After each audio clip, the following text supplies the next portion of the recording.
नमस्कार दोस्तों, मेरा नाम है तरुण और आप देखना शुरू कर चुके हैं ग्रो विद दिल्ली वाला। तो दोस्तों, आज मैं आपको कहानी सुनाने वाला हूं एक ऐसे स्टॉक की जो कि आज के टाइम हर किसी इन्वेस्टर का, म्यूचुअल फंड का, एफआईआईज का चहेता स्टॉक बना हुआ है। मोस्ट आफ्टर सॉर्ट अगर मैं बोलूं एफएमसीजी कैटेगरी में, तो वो ये स्टॉक अभी बना हुआ है। मैं आज आपको कहानी सुनाने जा रहा हूं हिंदुस्तान यूनिलीवर, जिसको हम HUL भी बोलते हैं। तो दोस्तों, 1999 से लेके 2010 तक ये शेयर 160 रुपए से लेके 300 रुपए तक की रेंज में ही रहा।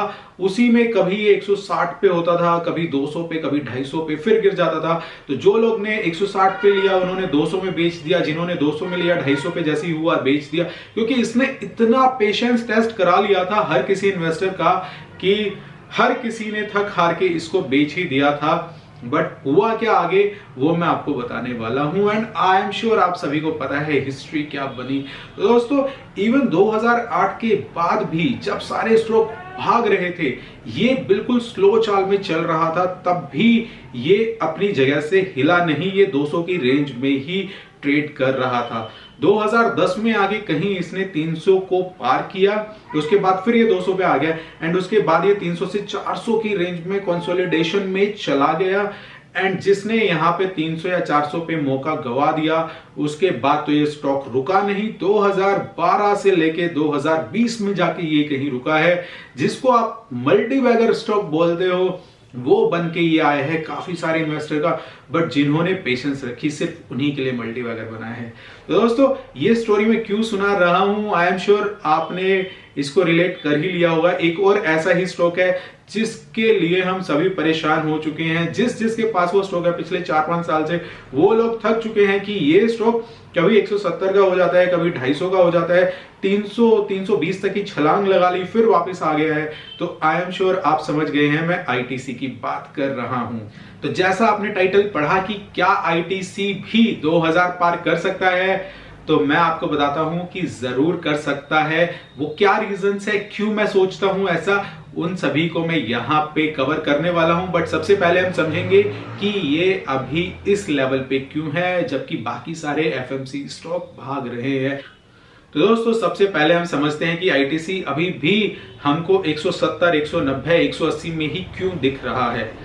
तो सबसे पहले मैं आपको समझा देता हूं, इसका नाम ही अगर आप समझेंगे, इंडियन टोबैको कंपनी। तो टोबैको यहाँ पे आप 40% का जो रेवेन्यू आता है वो पूरा का पूरा टोबैको बिजनेस से इनका आता है। टोबैको, जैसा कि आज के पिछले 5-6 साल में बेसिकली जो भी आपके इन्वायरमेंट नॉर्म्स हुए हैं या सोशल नॉर्म्स हुए हैं, तो वहां पे FIIs एंड कुछ हद तक DIIs भी उन वाले शेयर्स को टच करने में थोड़ा डरते हैं। इसीलिए आपने देखा होगा काफी कुछ टाइम से ITC ने अपनी पूरी स्ट्रेटजी को चेंज किया है। Now their focus is basically on their FMC sector. And अगर मैं FMC सेक्टर की बात करूं तो इनके बिजनेस आप सभी को पता है, मैंने एक डिटेल्ड एनालिसिस बनाया हुआ है ITC शेयर के बारे में, एंड मैंने वहां दिखाया हुआ है कि किस पैरामीटर में वो HUL से भी बेटर है। तो उस वीडियो में मैंने दिखा रखा है ITC काफी सारे पैरामीटर में HUL से भी काफी आगे है। बट स्टिल आप देख सकते हैं शेयर का प्राइस इस रेंज में अभी इसीलिए है क्योंकि टोबैको बिजनेस इसका पीछा नहीं छोड़ रहा है। एंड जैसा मैंने बताया, मैनेजमेंट पूरा ट्राई कर रहा है कि यहाँ पे पूरा फोकस FMCG पर चला जाए। तो आप एक आने वाले टाइम में जरूर देखेंगे कि धीरे धीरे होगा ये कि पूरा का पूरा जो रेवेन्यू है, इनका जो होटल का बिजनेस है, इनका जो पेपर बोर्ड्स का बिजनेस है, उसकी तरफ से रेवेन्यू इंक्रीज होना शुरू हो जाएगा। टोबैको का बिजनेस वैसा का वैसा ही है क्योंकि वो उनकी कैश काउ है, तो वहां से पैसा आता रहेगा। बट पूरा फोकस आपका इन 3 सेक्टर पे चला जाएगा। मैंने जैसा बताया कि एक डिटेल वीडियो बना रखी है, अगर आप समझना चाहते हैं तो जरूर नीचे जाके आप देख सकते हैं।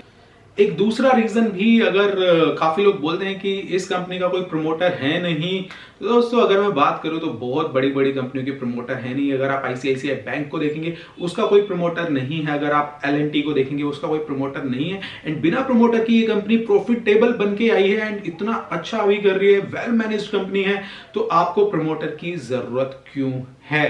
क्योंकि प्रमोटर होंगे तो हो सकता है कुछ शेयर प्लेजिंग में चले जाए, तो अभी ऐसा कुछ नहीं है। वेल मैनेज्ड कंपनी है एंड इतना अच्छा अभी तक वो करके आए हैं, तो आगे भी बहुत अच्छा करेंगे। उनके तो मैंने उनकी मैनेजमेंट के जो भी इंटरव्यू पढ़े हैं, देखे हैं, अब उन्होंने भी बोलना शुरू कर दिया है। Now they are also considering कि भाई शेयर होल्डर को भी कुछ वैल्यू मिले। इसका जो डिविडेंड है वो तो ऑफ कोर्स बढ़िया है ही, बट डिविडेंड से कुछ नहीं होता है। आपको पता है शेयर की वैल्यू मैटर करती है। तो यहां पे अब कंपनी का भी फोकस है कि भाई शेयर धारक तो यहां पे परेशान हो गए हैं, अब इनको भी कुछ वैल्यू दिखनी चाहिए, and now they are moving towards that direction only. तो आपको आने वाले टाइम में ये शेयर भागता हुआ जरूर दिखेगा। इस शेयर को सिर्फ एक चीज की जरूरत है, वो है री रेटिंग की। जिस दिन इस शेयर की री रेटिंग हो गई दोस्तों, बिलीव मी ऑन दिस, ये शेयर जैसे HUL भागा है उसी तरीके से ये भागेगा, एंड आपको 1500 एंड 2000 के आने वाले 5-7 साल में जरूर टारगेट देखने को मिलेंगे। अगर आप ट्रेडर हैं तो मैं आपको कुछ सजेस्ट नहीं करूंगा यहाँ पे, बट अगर आप एक वैल्यू इन्वेस्टर हैं तो जरूर ये शेयर आपकी वॉच लिस्ट में होना चाहिए। एंड प्लीज इसको शेयर खरीदने की रिकमेंडेशन मत समझना, क्योंकि मेरी वीडियो में आपको बड़े सिंप्लीफाइड तरीके से फंडे समझाता हूं। पैसे आपके हैं, दिमाग आपका है, फाइनेंशियल एडवाइजर से सलाह लेने के बाद ही आप किसी शेयर में इन्वेस्ट कीजिएगा। बट ये शेयर आपकी वॉच लिस्ट में जरूर होना चाहिए अगर एक वैल्यू इन्वेस्टर एंड आप एक मल्टी बैगर की तलाश कर रहे हैं। बहुत अच्छी कंपनी है, एंड जैसा मैंने आपको बताया कि मैं आपको फैक्ट के साथ ही बताऊंगा, क्योंकि अगर आप इसके क्वार्टर ऑन क्वार्टर रिजल्ट्स देखें, अगर आप इसके शेयर होल्डिंग पैटर्न्स को देखें, हर जगह बड़ा ही क्लासिक एग्जांपल आपको दिख जाएगा कितने अच्छे तरीके से इन्होंने क्वार्टर्स को बीट किया है।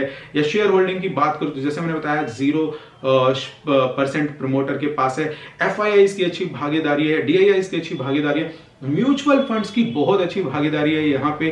तो ये भी एक रीजन है कि इतने बड़े बड़े इंस्टीट्यूट्स जब इस शेयर में अपना विश्वास दिखा चुके हैं। बट बात वही है, सबका पेशेंस अभी टेस्ट हो रहा है। हमने हिस्ट्री में देखा है, HUL में भी वो हुआ है।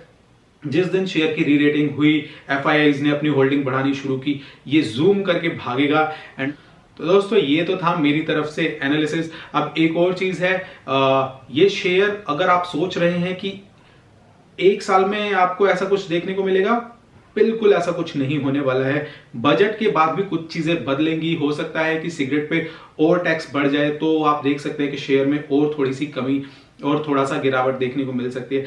बट अगर आप एक लॉन्ग टर्म विजन के साथ सोच रहे हैं, 5-6 साल के विजन के साथ सोच रहे हैं, तो जरूर ये शेयर आपकी वॉच लिस्ट में होना चाहिए। एंड हो सकता है कि आपको एक मल्टी बैगर भी मिल जाए। अगर ये वीडियो 1% भी अच्छी लगी है तो वीडियो को जरूर लाइक कीजिएगा, नीचे लाल रंग का बटन है उसको जाकर सब्सक्राइब कीजिएगा, एंड दोस्तों के साथ शेयर जरूर कीजिएगा। मिलता हूं किसी और वीडियो में, तब तक के लिए जय हिंद।